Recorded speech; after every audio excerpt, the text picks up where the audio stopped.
Hello students, myself Anita Ashokan and today we are discussing about globalization. देखिए क्या होता है ग्लोबलाइजेशन। ग्लोबलाइजेशन का मीनिंग जैसे नाम से ही हमें पता चल रहा है। What is the meaning of globe? Globe is a model of earth. तो ग्लोबलाइजेशन क्या है? प्रोसेस। तो क्या था हमारा ग्लोबलाइजेशन, जिसमें पूरा जो हमारी अर्थ है उसको एक बाजार के रूप में समझना, कि पूरी की पूरी जो हमारी धरती है उसको एक बाजार के रूप में प्रयोग करना। ये नहीं कहना कि ये मेरा एरिया है, नहीं, हम वसुधैव कुटुंबकम लेकर चल रहे हैं यहाँ पर, कि उनके बीच की जो बंधन थे उन बंधनों को क्या कर देना, खत्म कर देना। तो ग्लोबलाइजेशन क्या है? विश्व की सभी अर्थव्यवस्थाओं का एकीकरण करना, कि अलग अलग नहीं मानते हम कि पूरी दुनिया को क्या मानते हैं, सिर्फ एक बाजार मानते हैं। वो हमारा क्या था, ग्लोबलाइजेशन।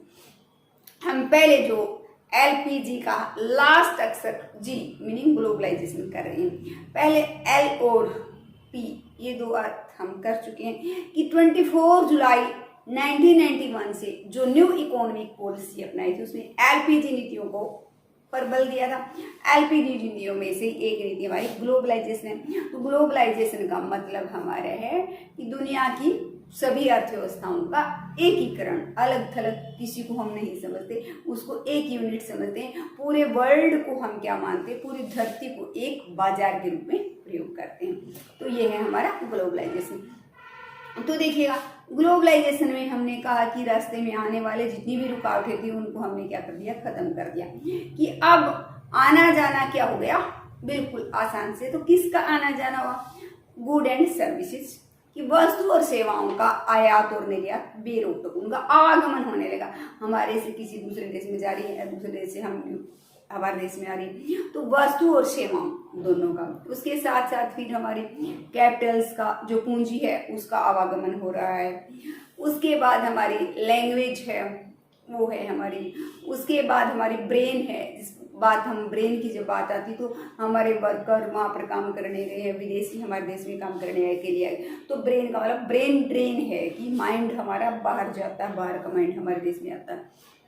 उसी प्रकार टेक्नोलॉजी है, कि टेक्नोलॉजी का दूसरे देश से हम इंपोर्ट कर सकते हैं, हमारे देश से दूसरे देश में टेक्नोलॉजी जा रही है। तो ये सारी हमारी संस्कृति का आवागमन है। ये सारे के सारे एक देश से दूसरे देश में आने जाने लगे हैं, उन पर कोई रुकावट नहीं रही है। यही हमारा क्या कहलाता है, ग्लोबलाइजेशन कहलाता है।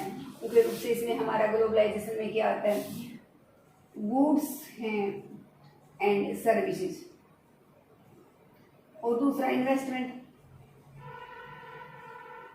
गुड एंड सर्विसेज में कि हम दूसरे देशों से वस्तुएं खरीदते हैं, दूसरे देश वाले हमसे वस्तुएं खरीदते हैं, कि रेस्ट ऑफ वर्ल्ड के साथ हमारा वस्तु और सेवाओं का आयात और निर्यात क्या हो रहा, बेरोक टोक हो रहा। उसी प्रकार इन्वेस्टमेंट है, हम कहीं फॉरेन कंट्री में इन्वेस्ट कर रहे हैं, फॉरेन कंट्री क्या रही है, हमारे देश में इन्वेस्ट करी। डायरेक्ट जो फॉरेन इन्वेस्टमेंट था वो हमारे देश में आ रहा, एफडीआई, जिस पर हम मानते हैं कि हमारे देश का विकास निर्भर करता है।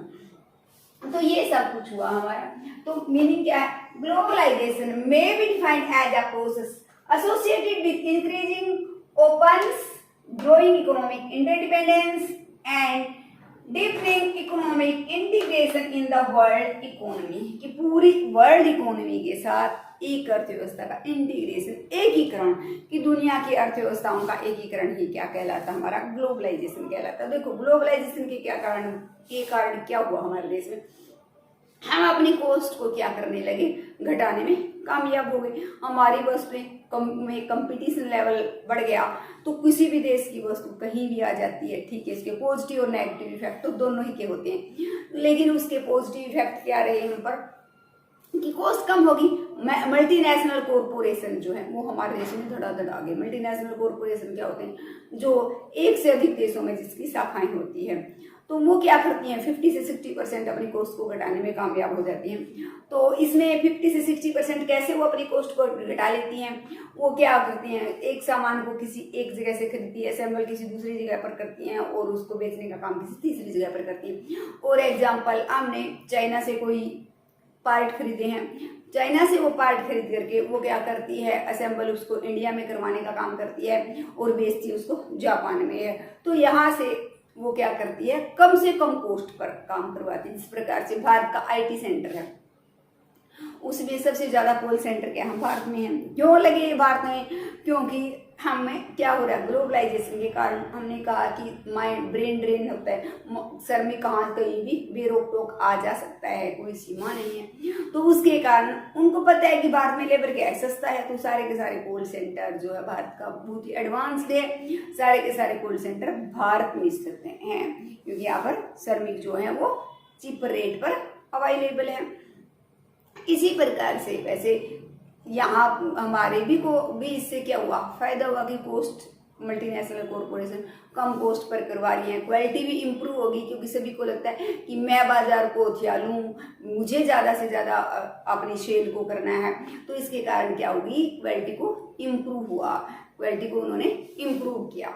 और भारत को भी इसका यही फायदा हो कि हमने भी हमारी जो गुड्स थी उसकी क्वालिटी भी क्या होगी, इम्प्रूव हो गई। हमारी ज़्यादा वस्तुएं हमें बाजार, पहले एक अपने देश का था, अब पूरे वर्ल्ड का बाजार जो है वो हमारे लिए अवेलेबल हो गया।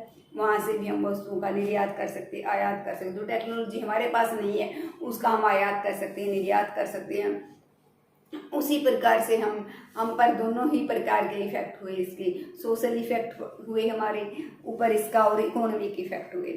सोशल इफेक्ट में तो यही आ सकते हैं कि हमारी लैंग्वेज प्रभावित हुई, हमारा खान पान प्रभावित हुआ, हमारा रहन सहन प्रभावित हुआ, हमारी संस्कृति प्रभावित हुई। तो इस पर तो हम कहेंगे जो सामाजिक इफेक्ट थे वो ज़्यादा हमारे पॉजिटिव नहीं रहे। ये ठीक है, हमें एक इंटरनेशनल लैंग्वेज को बढ़ावा मिला, ये पॉजिटिव पॉइंट है, लेकिन हमारे खान पान पर, हमारे रहन सहन पर, खान पान में हम पिज्जा बर्गर ये चीज़ों को जानते नहीं थे, हम कोल्ड ड्रिंक्स वगैरह को जानते नहीं थे। लेकिन जो ग्लोबलाइजेशन हुआ उसके कारण हमारा समोसा जो है 20% ज़्यादा हम कह सकते हैं पौष्टिक या स्वास्थ्य के लिए ठीक माना जाता है पिज्जा और बर्गर के कंपैरिजन में। लेकिन आज वो क्या हो गया, हमारे लोकल जो चीज़ें थी वो बाहर होगी। हमारा खान पान इस प्रकार से होगा कि जो चीज़ें हम डेली रूटीन में घी दूध प्रयोग करते थे वो कम हो गई हैं। हम कह सकते हैं जंक फूड है उसका ज़्यादा प्रयोग करने लगे। तो किसकी जंक फूड किसकी देन है, हमारे ग्लोबलाइजेशन की देन है। तो उसी प्रकार से हमारी संस्कृति भी प्रभावित हुई है। तो क्या था हमारी संस्कृति में, बहुत सारी चीज़ें ऐसी थी जिनको हम जानते ही नहीं थे। डिवोर्स शब्द ऐसा था जिसको इंडिया में उस शब्द का अर्थ भी नहीं पता था। अब आज क्या होगी, कॉमन बात होगी, घर घर की कहानी बन के रह गई। उसी प्रकार से हमारा जो पहनावा था वो चेंज हो गया कि आज हम स्कर्ट है, कह सकते हैं गर्ल्स है जो पैंट है वो यूज करती, लेकिन पहले में इन चीज़ों को जानते थे। हमारा पहनावा तो क्या था, साड़ी था, जिसको आज हम क्या भूल चुके हैं।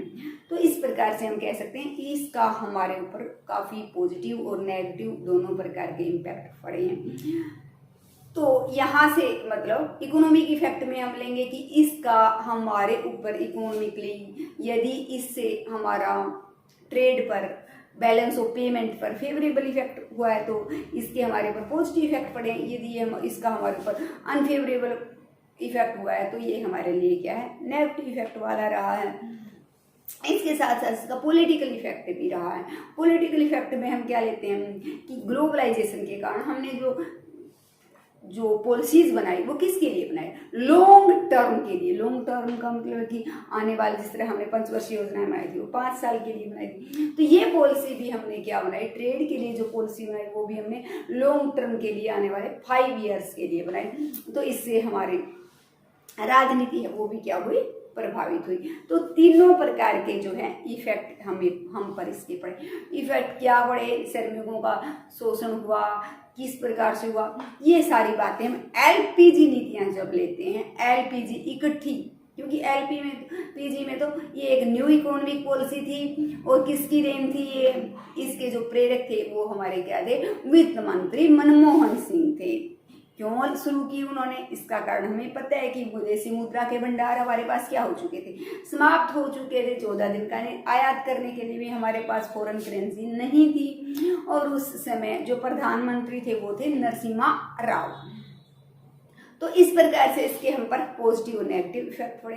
पॉजिटिव इफेक्ट में हम इसके कारण मुख्य रूप से हमने क्या किया, आउटसोर्सिंग कर सकते हैं। आउटसोर्सिंग का मतलब क्या है कि किसी दूसरे से अपना काम करवा लेते हैं, जहाँ से वो सस्ता होता है वहीं से हम अपना काम करवा लेते हैं। तो जिस प्रकार से कॉल सेंटर वो इंडिया में स्थापित करके अपना काम करवा लेते हैं। तो ये सब कुछ पॉसिबल हुआ किसके कारण? हमारा ग्लोबलाइजेशन के कारण।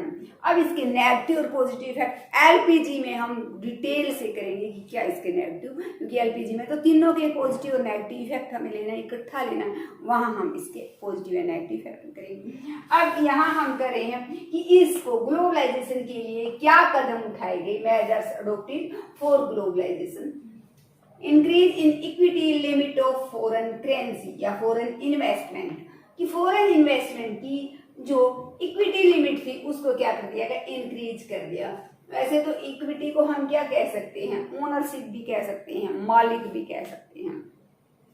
पहले क्या है, कोई भी फॉरेन कंट्री की कोई भी हमारी हम कहे विदेशी कंपनी थी, वो हमारे देश में 40% से ज़्यादा इन्वेस्टमेंट नहीं कर सकती थी। लेकिन अब 1991 के बाद जब हमारा ग्लोबलाइजेशन की नीति हमने अडॉप्ट की, उसके बाद इसकी सीमा को बढ़ाकर हमारा क्या कर दिया?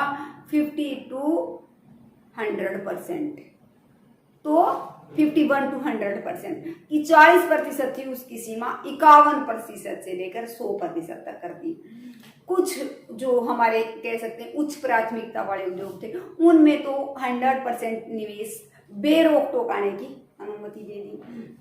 और फिर वो क्षेत्र भी था जिसमें क्या था, वो सिर्फ हमारे देश में इंडस्ट्री इसलिए लगा रहा है कि उनके गुड्स का हम प्रयोग नहीं करेंगे। इंडिया में उनकी इंडस्ट्री स्टेब्लिश हुई और वो जो सामान बनता है उसको क्या करें? एक्सपोर्ट कर देंगे, हमारे देश में यूज नहीं करना है, एक्सपोर्ट कर देंगे। वहां भी 100% इन्वेस्टमेंट की इजाजत दे दी भी, आओ हमारे देश में फैक्ट्री लगाओ, अपना सामान दूसरे देश में भेजो। हमारे लोगों को इससे क्या मिलेगा? एम्प्लॉयमेंट मिलेगी, रोजगार मिलेगा, उनको आय मिलेगी तो डिमांड करेंगे तो क्या होगा? नई फैक्ट्रियां लगेंगी। इस प्रकार से हमारी क्या होगी? इकोनॉमिक डेवलपमेंट होगी। तो इसके कारण इस सीमा को बढ़ा दिया गया और इसके संबंध में हमारे FEMA foreign exchange management act को लागू किया गया कि ये इनके ऊपर निगरानी रखने के लिए। फिर है हमारा पार्शियल कन्वर्टिबिलिटी। तो पार्शियल कन्वर्टिबिलिटी क्या होता है? कन्वर्टिबिलिटी मतलब परिवर्तन करना, पार्शियल मतलब आंशिक, एक हिस्से का। तो इसमें क्या था हमारा कि रुपया जो था उसको क्या बना दिया गया? परिवर्तनशील बना दिया गया। पहले एक नहीं था परिवर्तनशील, हमें रिजर्व बैंक के पास करवाना पड़ता जब अपनी मर्जी से नहीं रख सकते थे। अब रुपए का परिवर्तनशील होने का मतलब क्या है कि अब जो है विदेशी सौदों के लिए, मतलब हमें विदेशी ट्रांजैक्शन करनी है कोई, तो विदेशी सौदों के लिए विदेशी मुद्रा को बाजार में एक निर्धारित जो कीमत है उससे हम आसानी से खरीद और बेच सकते हैं। हमें चाहिए डॉलर या हमें चाहिए पौंड, तो बाजार में जो पौंड की जो रेट निर्धारित है उससे हम किसी भी कार्य के लिए पौंड को खरीद सकते हैं और बेच सकते हैं। कौन से कार्य के लिए? इस प्रकार से हमें आयात करना है तो हमें चाहिए, तो इसमें हमें वस्तु और सेवाओं का आयात करते हैं तो हमें फॉरेन करेंसी चाहिए, तो बाजार में जो निर्धारित रेट है उस पर से हमें पौंड चाहिए तो पौंड खरीद रहे हैं हम, हमें डॉलर चाहिए तो हम डॉलर खरीद लेते हैं। तो इसके लिए या फिर हम कहेंगे निवेश तथा ब्याज का भुगतान वगैरह करने के लिए हमें चाहिए, तो उस समय भी रुपए को क्या कर दिया जाएगा? कन्वर्ट करवा सकते हैं। और इसके अलावा किसी ने अपने परिवार का गुजारा करने के लिए फॉरेन करेंसी भेजी है, वहां भी वो उसको क्या है? पूर्णतया परिवर्तनशील है रुपया, वहां भी उसको कन्वर्ट करवा सकता है। अब क्या है, हमारे दो प्रकार के अकाउंट होते हैं। एक हमारा क्या है? करंट अकाउंट है, दूसरा हमारा क्या होता है? कैपिटल अकाउंट होता है। तो करंट अकाउंट के जितने भी करंट ट्रांजैक्शन है उसमें रुपए को क्या कर दिया? पूर्णतया परिवर्तनशील कर दिया। लेकिन जो कैपिटल ट्रांजैक्शन है उन पर यह नियम लागू नहीं हुआ, वहां रुपए को पूर्णतया परिवर्तनशील नहीं माना गया, पार्शियली, कि वहां पर कुछ कार्य ऐसे थे जिनके लिए रुपया पूर्णतया परिवर्तनशील नहीं था। बाकी हम अपनी मन मर्जी से रुपए के अनुसार क्या कर सकते हैं? विदेशी करेंसी को खरीद सकते हैं, बेच सकते हैं। लॉन्ग टर्म पॉलिसी, तो long term policy, long term से हमारा अभिप्राय 5 ईयर से है।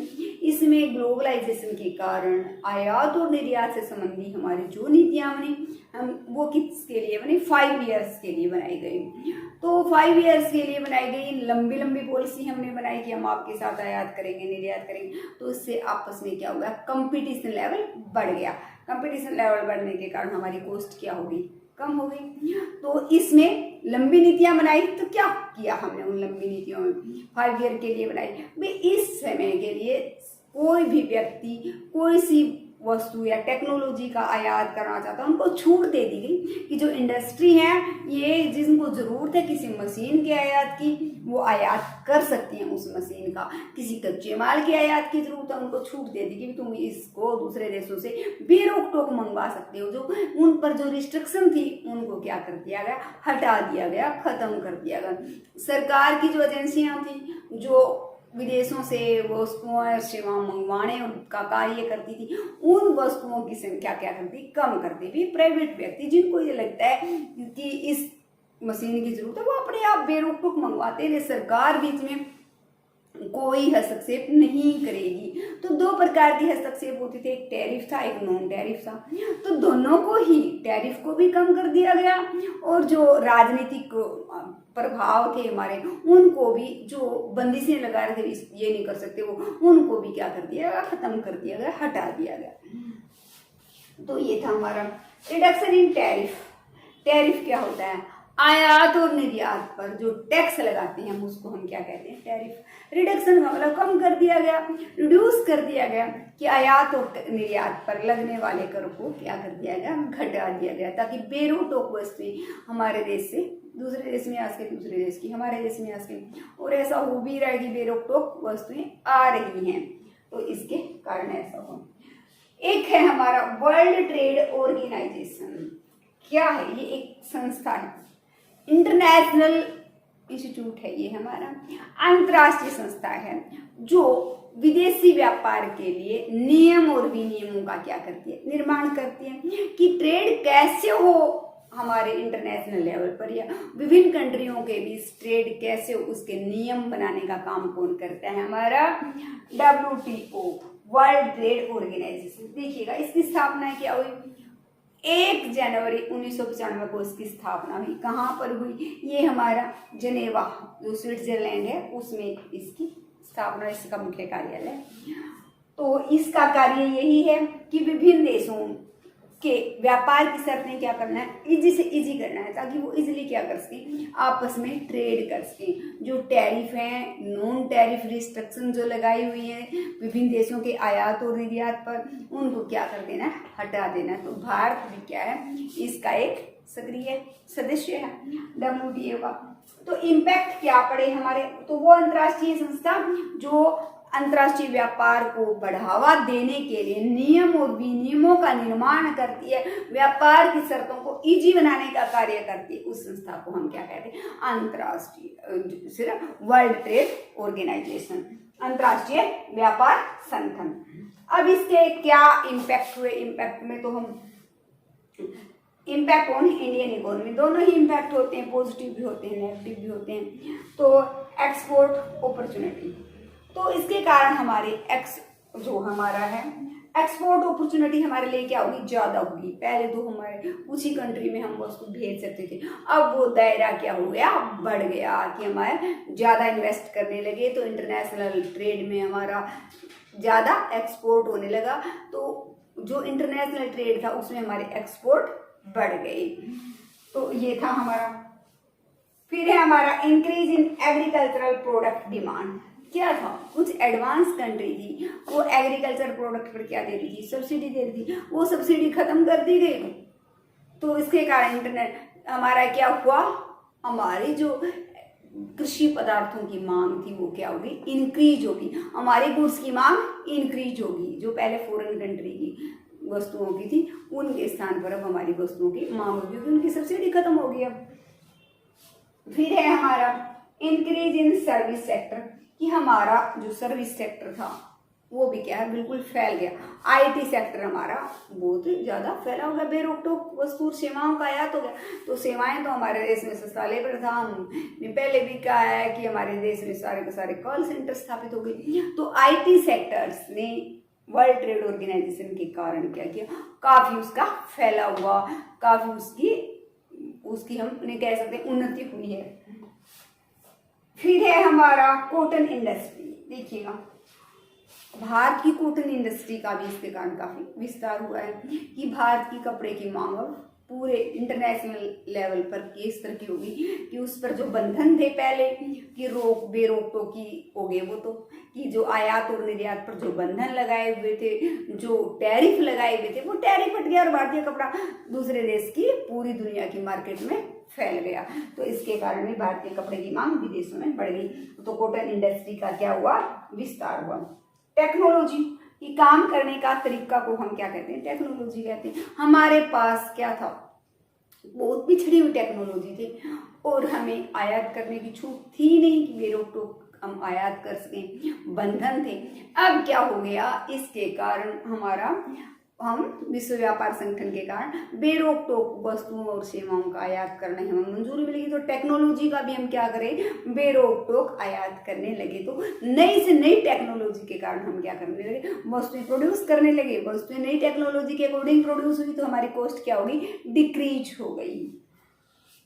फिर है increase in foreign trade. Foreign trade में हमारे क्या आता है, वस्तुओं का आयात और निर्यात, सेवाओं का आयात और निर्यात, तो वो भी बढ़ गया। हम ज़्यादा मात्रा में आयात करने लगे, ज़्यादा कंट्री हमें मिल गई, ज़्यादा मात्रा में हमें क्या करने लगे, निर्यात करने लगे। उसके साथ साथ हमारा क्या हो गया, इसके कारण फॉरेन ट्रेड हम कह सकते हैं बेरोक टोक होने लगा।